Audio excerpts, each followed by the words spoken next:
మృదంగమయ.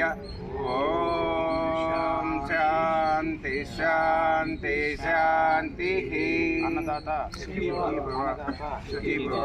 రాధికాక్క కావచ్చు, తర్వాత సత్యనారాయణ గారు కావచ్చు, వీళ్ళందరూ చాలా బాగా మీకోసం చాలా కష్టపడుతున్నారు.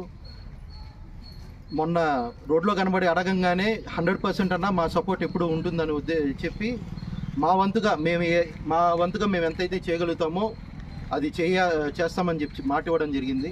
ఈ నెల 2-3 మంత్స్ కూడా మాకు ఖచ్చితంగా మా కాంట్రిబ్యూషన్ అనేది ఉంటుంది. అదేవిధంగా మీరందరూ కూడా ఖచ్చితంగా నిజంగానే ఇక్కడ ఉండి చదువుకోవడం అనేది చాలా పెద్ద టాస్క్.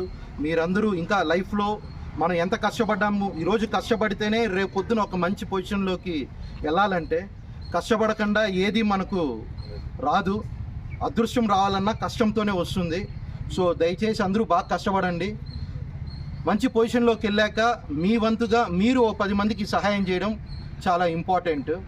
సో మీరందరూ కూడా మంచి పొజిషన్స్లోకి వెళ్ళి మీ వంతుగా సొసైటీకి సహాయపడతారని చెప్పి ఆశిస్తూ మా వంతుగా ఎప్పుడు మా సహాయ సహకారాలు మీకు ఎప్పుడు ఉంటుందని మరొకసారి తెలియజేసుకుంటున్నాను. మీరు కూడా ఎప్పుడైనా అవసరమైనప్పుడు నేను కృష్ణ అన్న ద్వారా మీకు రిక్వెస్ట్ పెడితే ఖచ్చితంగా మీలో ఎవరైనా బ్లడ్ డొనేట్ చేసే వాళ్ళు ఉంటే ఖచ్చితంగా వచ్చి బ్లడ్ డొనేట్ చేయాల్సిందిగా కోరుకుంటున్నాను.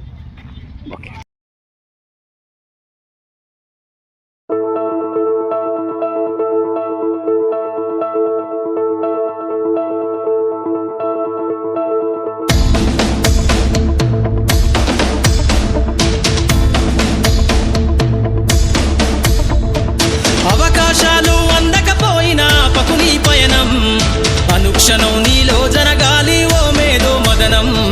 గడిచిపోయిన గతమంతా ఓ అనుభవమేలేరా, కదిలే కాలంలో పునాది మెట్లుగా చేర్చరా.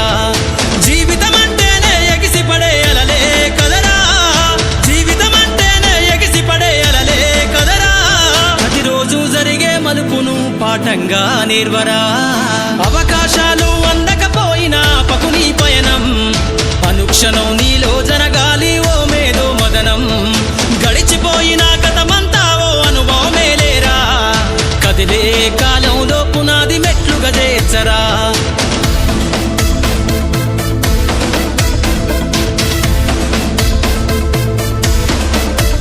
దండుగా గదిలిన సీమన నడకను చూసి నేర్వాలి ఐకమత్యం. ఎదురెక్కిన సేపల ధైర్యం ధరిసి పెంచాలి ఆత్మస్థైర్యం. అంకురమై చిగురించే మొక్కగా ఎదగాలి అను నిత్యం. ఎగిరే పక్షుల రెక్కల ధరిసి విహరించరా సమస్తం. వెనక